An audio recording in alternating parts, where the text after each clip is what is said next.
आइए शुरुआत करते हैं जम्मू कश्मीर की कुछ खास अहम खबरों के साथ। आपको बता दें कि 5 अगस्त 2019 के बाद से लेकर अब तक जो है पत्थरबाजी का कोई भी मामला जो है वो सामने नहीं आया है और वहीं अलगाववादियों का कैलेंडर भी जो है लुप्त हो चुका है और 370 की बेड़ियां भी टूटने के बाद जो है शैक्षिक संस्थान और कारोबार जो है नियमित रूप से चल रहा है। वहीं सैलानियों की आमद में जो इजाफा हुआ है वो भी इस बात की तस्दीक करता है कि पिछले 5 सालों में जो है अमन का माहौल जो है वो पैदा हुआ है। तो आप लगातार देख रहे हैं कि अगर 5 अगस्त 2019 के बाद की अगर बात करें तो उसके बाद लगातार बदलाव जो है वो देखने को मिले। जिसमें पत्थरबाजी की बात करें तो उसका भी कोई भी मामला जो है वो सामने नहीं आया है। वहीं अलगाववादियों का कैलेंडर की बात करें तो वो भी लुप्त जो है हो चुका है।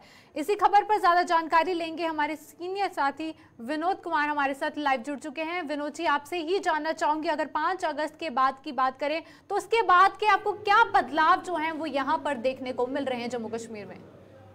बिल्कुल जसलीन, आपने ठीक कहा कि 5 अगस्त 2019 को जो संवैधानिक बदलाव हुआ था, 370 में संशोधन हुआ और 35 को हटाया गया था, उसके बाद से बहुत सारी चेंजेस आई हैं। ड्रास्टिक चेंजेस भी उसको बोला जा सकता है। जिस तरीके से आपने खुद ही कहा, यह सरकार भी ये टाल क्लेम करती है कि पिछले साल 2 करोड़ 11 लाख सैलानी आए थे। ये अपने आप में बहुत बड़ी बात है और लाल चौक के बदलते परिदृश्य को आप देख करके पहचान सकते हैं कि किस तरीके से बदलाव आया। उसके बाद हम वेस्ट पाकिस्तानी रिफ्यूजी, वाल्मीकि समाज, गुरखा बिरादरी, बाकी जिनको राइट्स नहीं थे, जिनको वोटिंग राइट नहीं थे, एक स्ट्रोक में इन सबको राइट्स मिले हैं और अभी तक 400 फिल्मों की शूटिंग जो है, छोटी लघु फिल्म हो, बड़ी फिल्म हो, उनकी शूटिंग जो है कश्मीर में हो चुकी है। 1 लाख करोड़ रुपए के प्रस्तावित निवेश जो है जम्मू कश्मीर में आया है, जिसमें 70% कश्मीर की तरफ निवेशक निवेश करना चाहते हैं। तो इस तरह के जो बदलाव आए हैं ये साफ नज़र आते हैं कि कहीं ना कहीं 5 अगस्त 2019 को जो फैसला लिया गया है वो एक देश, समूचे देश के लिए ही नहीं, जम्मू कश्मीर और लद्दाख के लिए भी एक बड़ा ऐतिहासिक फैसला था। बिल्कुल विनोद जी, जिस तरह तमाम चीजें आपने बताई, पर दूसरी तरफ अगर बात करें तो कांग्रेस लगातार प्रोटेस्ट करते हुए भी नजर आ रही है, इस पर क्या कहेंगे? देखिए, कांग्रेस ने कल परसों भी एक मीटिंग की थी, प्रोटेस्ट किया था और जिसमें ये स्पष्ट तौर पर कहा था कि हमारे रोजगार यानी जॉब और लैंड प्रोटेक्ट होनी चाहिए, स्टेटहुड का दर्जा मिलना चाहिए। कांग्रेस का ये कहना है और उनका ये कहना है कि इस रजीम के बाद यानी 5 अगस्त 2019 के बाद हमारी जॉब्स जो है असुरक्षित हैं, हमारी लैंड असुरक्षित है और हमें यानी डिमोरलाइज किया गया है, हमारी पार्स को जो है डिक्रीज किया गया है। हम एक फुल फ्लेज स्टेट थे और हमें यूटी का दर्जा दिया गया। ये उनकी आशंकाएं, उन आशंकाओं को लेकर वो निरंतर प्रोटेस्ट करते रहे। बिल्कुल। और विनोद जी, दूसरी तरफ अगर बात करें, पर्यटकों का आपने जिक्र किया और हमेशा हमने देखा है कि लोगों में कहीं ना कहीं इस बात का रहता है भेदभाव का कि कश्मीर में ज़्यादा पर्यटक देखने को मिलते हैं। जम्मू में अगर बात करें तो क्या लगता है आपको वो बदलाव देखने को मिला कि पर्यटक की ओर जो है जम्मू में भी वो डेवलपमेंट देखने को मिली? कुछ चीज़ें एक्सप्लोर नहीं है, ये हमें मान के चलना चाहिए। जितना कश्मीर में एक्सप्लोर किया गया टूरिज्म को, उतना जम्मू में एक्सप्लोर नहीं किया गया है। लेकिन 5 अगस्त 2019 के बाद जम्मू प्रोविंस में अगर हम भद्रवाह की बात करें, डोडा की बात करें या दूरदराज एरियाज़ की बात करें, यहाँ पर क्षमता है और उसको एक्सप्लोर नहीं किया जा रहा है। सरकार उसको एक्सप्लोर कर रही है और एक सुनिश्चित कर रही है कि जितना टूरिस्ट अगर कश्मीर में आता है उसी तर्ज पर जम्मू में भी टूरिस्ट आए और उन प्लेसेस को आइडेंटिफाई किया जा रहा है जहाँ पर रोड कनेक्टिविटी नहीं है और जिनको एक्सप्लोर किया जा सकता है और इस पर काम भी चल रहा है। सर्किट्स भी बनाए गए हैं, अथॉरिटीज़ भी बनाई गई हैं, वो इस पर निरंतर काम कर रही है और मुझे लगता है कि आने वाले दिनों में जिस तरीके से कश्मीर में पर्यटक आ रहे हैं उसी तर्ज पर जम्मू में भी आएंगे। विनोद जी, दूसरी तरफ अगर लोकतंत्र के हिसाब से अगर हम बात करें तो उसके हिसाब से क्या लगता है, क्योंकि तमाम लोगों की भी इतनी परेशानियां होती हैं, सरकार नहीं है, उसके बावजूद इस चीज़ को आप किस नज़रिए से देखते हैं?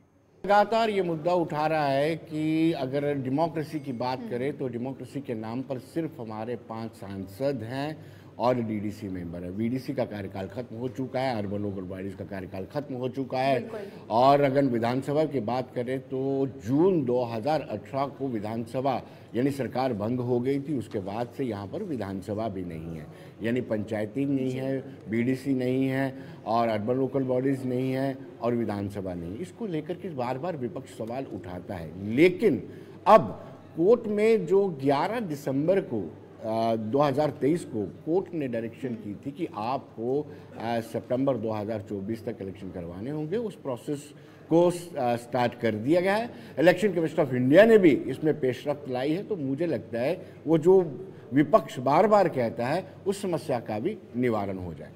जी विनोद जी, बहुत बहुत शुक्रिया तमाम जानकारी देने के लिए। तो हमारे साथ विनोद जी थे और जिस तरह उन्होंने भी कहा कि एक बदलाव जरूर जो है यहाँ पर देखने को मिला है अनुच्छेद 370 हटने के बाद। अगर बात करें तो जिस तरह से आतंकवाद की घटनाओं में भी कमी जहाँ पर आई, वहीं दूसरी तरफ अगर बात करें तो पर्यटकों को बढ़ावा जो है वो भी यहाँ पर देखने को मिला।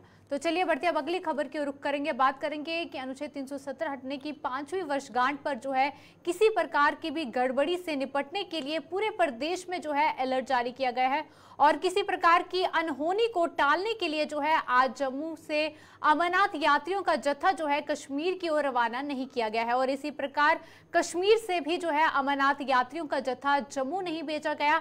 वहीं जम्मू में यात्रा के भगवती नगर स्थित आधार शिविर की बात करें तो वहां पर भी कड़ी सुरक्षा जो है वो चाक चौबंद कर दी गई है और लगातार सुरक्षा को बढ़ाया गया है, क्योंकि बात करें अनुच्छेद 370 की 5वीं वर्षगांठ पर कि इस तरह की कोई भी समस्या ना हो, कोई भी गड़बड़ी ना हो और इससे निपटने के लिए प्रशासन जो है पूरी तरह से अलर्ट मोड पर नजर आया और जहां पर कोई भी अनहोनी ना हो उसको टालने के लिए आज जम्मू से अमरनाथ यात्रियों का जत्था जो है वो कश्मीर के लिए रवाना नहीं हुआ और ना ही कश्मीर से जो है अमरनाथ का जत्था जम्मू के लिए भी रवाना हुआ। इस चीज को देखते हुए क्योंकि अनुच्छेद 370 हटाने की आज 5वीं वर्षगांठ पर जो है किसी भी तरह का कोई इस तरह की समस्या ना हो, उसको देखते हुए ये बड़ा फैसला लिया गया था।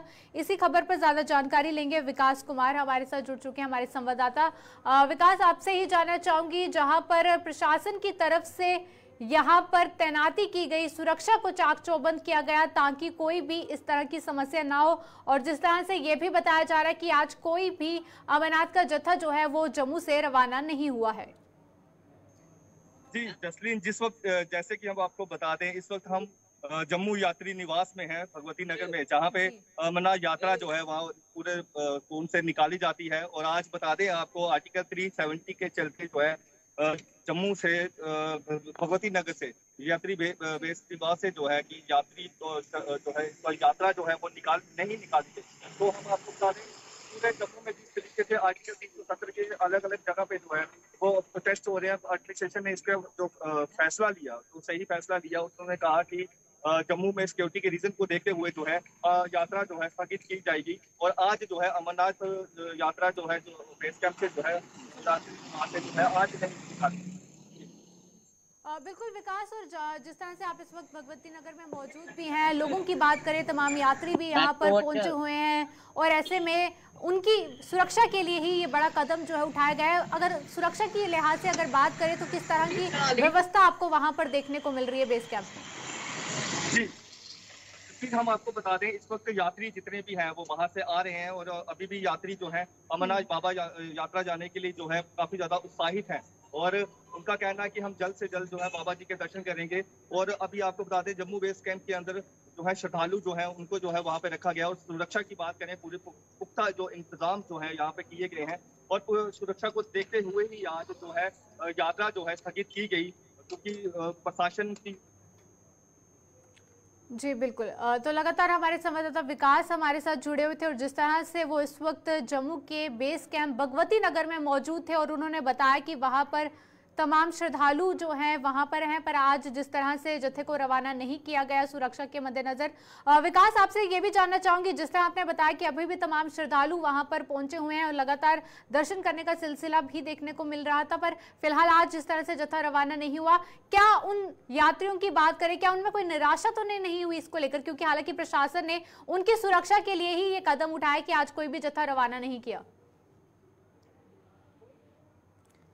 तो विकास, क्या आप हमें सुन पा रहे? तो फिलहाल विकास हमारे संवाददाता जुड़े हुए थे, पर फिलहाल हम आपको बता रहे हैं कि अनुच्छेद 370 हटाने की 5वीं वर्षगांठ पर जो है आज सुरक्षा को देखते हुए जो है जम्मू के बेस कैंप भगवती नगर से कोई भी जत्था जो है आज कश्मीर के लिए रवाना नहीं हुआ और वहीं दूसरी तरफ कश्मीर से भी कोई भी जत्था जो है जम्मू के लिए रवाना नहीं हुआ कि प्रशासन की तरफ से कि कोई भी अनहोनी ना हो उसको टालने के लिए आज ये फैसला जो है प्रशासन की तरफ से लिया गया था।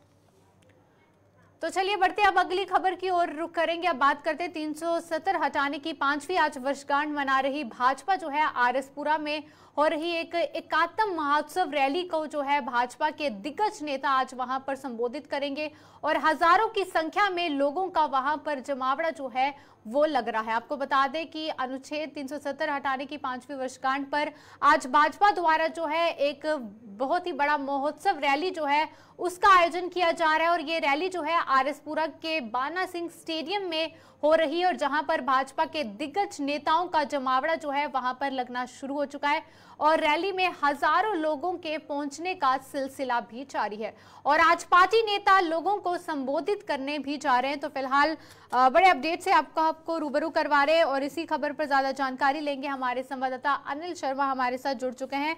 अनिल, आपसे जानना चाहूंगी, जहां पर आज अनुच्छेद 370 की 5वीं वर्षगांठ मनाई जा रही है, वहीं दूसरी तरफ आरएसपुरा में एक बड़ी रैली जो है वो देखने को मिल रही है। फिलहाल वहां पर किस तरह का माहौल है और क्या कुछ जानकारी सामने आ रही है?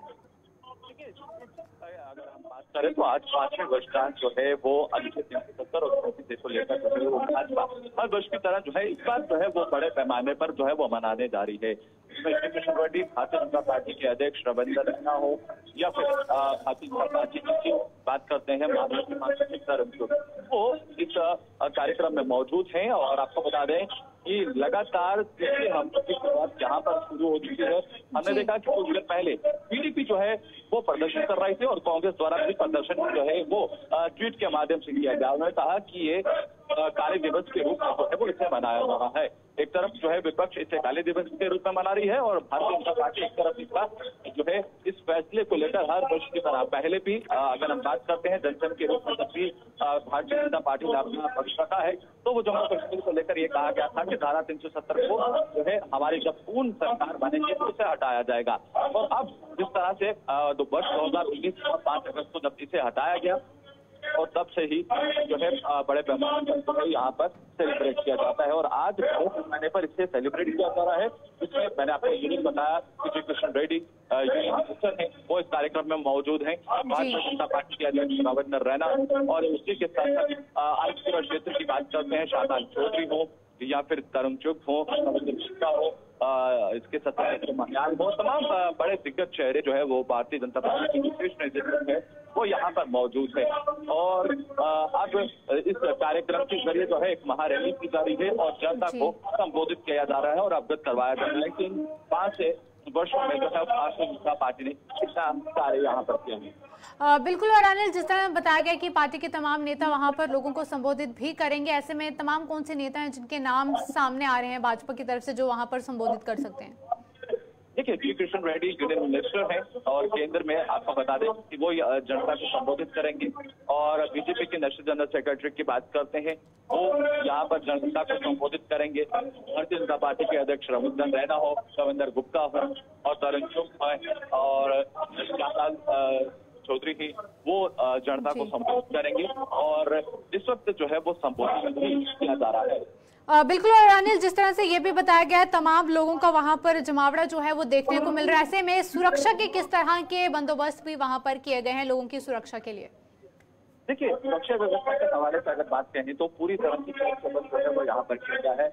अतिरिक्त सुरक्षा कर्मियों को यहाँ पर तैनात किया गया है और सीआरपीएफ कर्मियों को यहाँ पर तैनात किया गया है, जम्मू कश्मीर पुलिस को यहाँ पर तैनात किया गया है और कड़ी सुरक्षा के बीच इस रैली को जो है वो पूर्ण संपन्न तरीके के साथ करवाया जा रहा है। जी अनिल, बहुत बहुत शुक्रिया तमाम जानकारी देने के लिए। तो फिलहाल अनिल हमारे साथ फोन लाइन पर जुड़े हुए थे और जिस तरह से उन्होंने बताया कि आज आरएसपुरा में बात करें तो एक विशाल रैली भी जो है वो देखने को मिलेगी, जिसके चलते वहां पर तमाम लोगों का आने का सिलसिला जो है वहां पर देखने को मिल रहा है और तमाम पार्टी के बड़े नेता जो है लोगों को आज वहां पर संबोधित भी करेंगे। तो चलिए बढ़ते अगली खबर की ओर रुख करेंगे। बात करेंगे जम्मू कश्मीर में अपनी पार्टी को जो है विधानसभा चुनावों को लेकर जो अगर बात करें तो देखने को मिला और विधानसभा चुनावों से पहले ही जो है यहां पर करारा झटका लगा है। अपनी पार्टी के वरिष्ठ नेता और पूर्व विधायक नूर मोहम्मद ने जो है अपनी पार्टी से राहें जो हैं वो जुदा कर ली हैं और नूर मोहम्मद ने आरोप लगाया है कि पिछले 1 महीने में अपनी पार्टी की विचारधारा जो है वो बदल गई है और ये अब भारतीय जनता पार्टी की विचारधारा पर चलने लगी है और यही वजह है कि आज से वह जम्मू कश्मीर अपनी पार्टी के साथ जो है उन्होंने नाता तोड़ दिया है।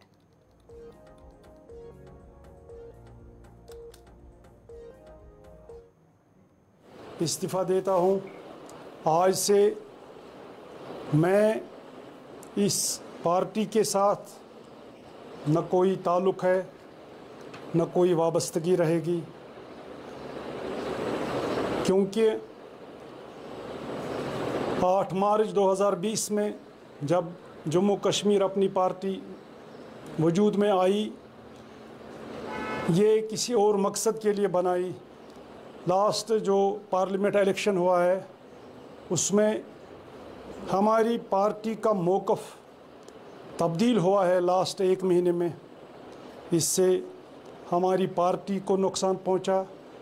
यहाँ जम्मू कश्मीर के लोगों के जज्बात के साथ ठेस पहुंची, क्योंकि उस जमात के साथ हमने अलायंस की जिसकी मुस्लिम मुखालिफ पॉलिसीज़ है। इसलिए यहाँ के लोग वो बीजेपी की जो पॉलिसीज़ है, मुस्लिम मुखालिफ पॉलिसीज़, वो कतई तौर पे बर्दाश्त नहीं करेंगे। इसलिए आज से मेरा जम्मू कश्मीर अपनी पार्टी के साथ कोई ताल्लुक। तो अपने साफ तौर पर सुना क्या कुछ नूर मोहम्मद ने यहाँ पर कहा। तो विधानसभा चुनाव से पहले कहीं ना कहीं आम आदमी पार्टी को एक बहुत बड़ा झटका जो है वो जम्मू कश्मीर में लगा है। तो चलिए बढ़ते अगली खबर की ओर करेंगे, बात करेंगे कठुआ में औद्योगिक क्षेत्र में प्रदेश का 5000 करोड़ का सबसे बड़ा निवेश जो है होने जा रहा है, और इसके लिए देश की एक नामी कंपनी ने जो है कठुआ जिले में 200 कनाल से अधिक जमीन के लिए आवेदन किया है। और इससे पहले जो है सोलर सेक्टर में एक कंपनी ने 4500 करोड़ का निवेश भी किया था। वहीं प्रदेश में वर्ष 2019 की 5 अगस्त को जो है अनुच्छेद 370 हटाए जाने के बाद ही कठुआ जिले में भी देश के विभिन्न हिस्सों से बड़े पैमाने पर उद्योग को लेकर काम शुरू हुआ है। वहीं वर्ष 2021 से अब तक 3 साल में 300 इकाइयों ने जो है अंतिम पंजीकरण भी करवाया है। और खास बात ये रही है कि शुरुआती चुनौतियों और वहीं जमीन उपलब्ध करवाने से लेकर बिजली और अन्य सुविधाओं के साथ अब तक 70 से ज्यादा इकाइयां जो हैं जिले में काम करना भी शुरू कर चुकी हैं। और फिलहाल आपको ये बड़ा अपडेट हम दे रहे थे कठुआ से, जहां पर तमाम चीजें जो हैं देखने को मिल रही हैं। इसी खबर पर ज्यादा जानकारी लेंगे, हमारे संवाददाता रंजीव हमारे साथ जुड़ चुके हैं। रंजीव, आपसे ही जानना चाहूंगी, कठुआ में अगर बात करें तो लगातार डेवलपमेंट के हिसाब से भी तमाम चीजें देखने को मिली 370 हटने के बाद। फिलहाल क्या कुछ और जानकारी है जिस तरह से तमाम प्रोजेक्ट्स वहां पर देखने को मिले?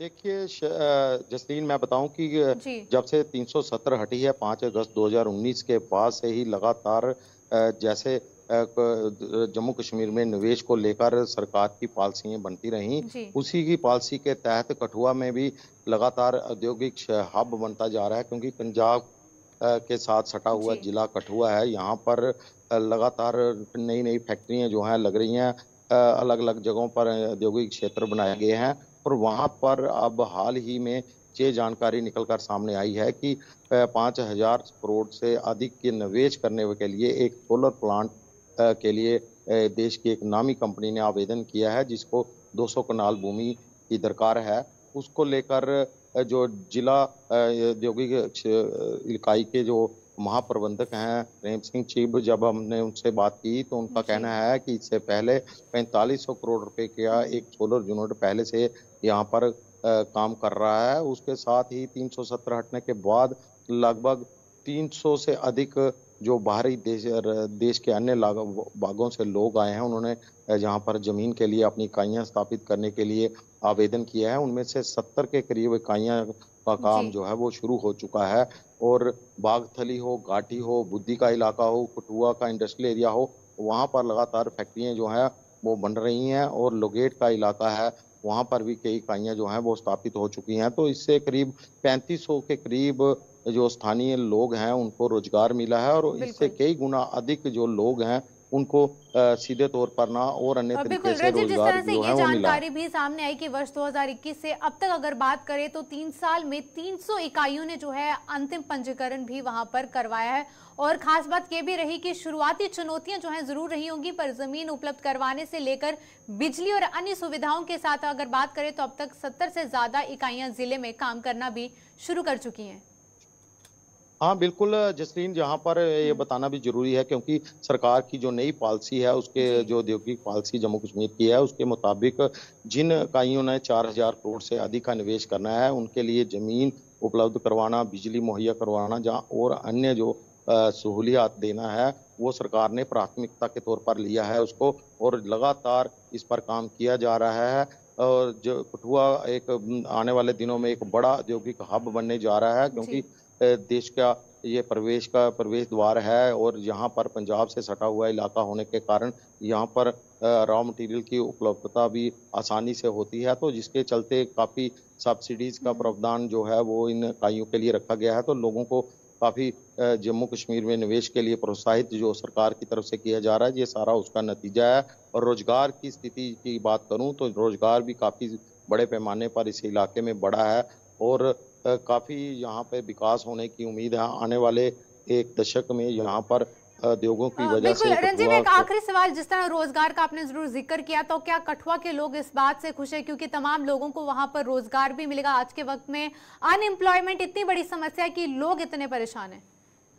बिल्कुल जसलीन, रोजगार सबसे बड़ी परेशानी है इस दौर में, क्योंकि अगर रोजगार नहीं है तो लोग कहाँ से कमाएंगे पैसा।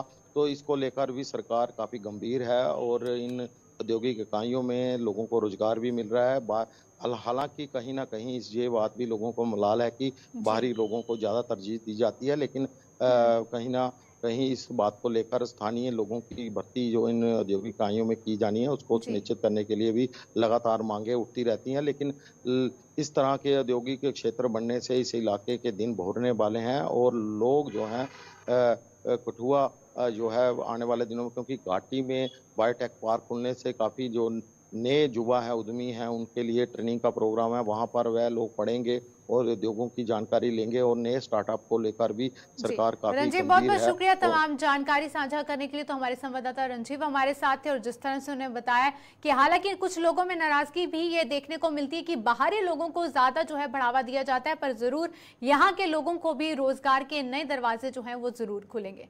तो चलिए बढ़ते अगली खबर की ओर रुख करते हैं। बात करेंगे अखनूर और सुंदरबनी सेक्टर में जो है एलओसी पर घुसपैठियों के 2 समूहों को जो है हरकत में देखने के बाद सेना के जवानों द्वारा वहां पर गोलाबारी के बाद जो है बड़े पैमाने पर सर्च ऑपरेशन जो है वो जारी है।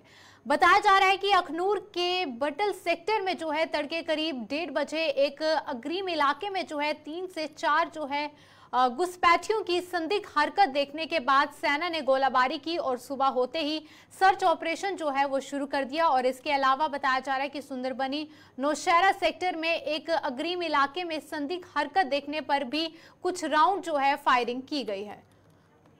तो फिलहाल हम आपको ये तमाम जानकारी बता रहे थे, जहां पर अखनूर और सुंदरबनी सेक्टर में एलओसी पर घुसपैठियों के 2 समूह की हरकत देखने को मिली और जिसके बाद बड़े पैमाने पर सर्च अभियान जो है वो चलाया जा रहा है। इसी खबर पर ज्यादा जानकारी लेंगे, हमारे संवाददाता जमशीद मलिक हमारे साथ जुड़ चुके हैं। जमशीद, आपसे ही जानना चाहूंगी, फिलहाल क्या अभी भी लगातार सर्च अभियान जारी है?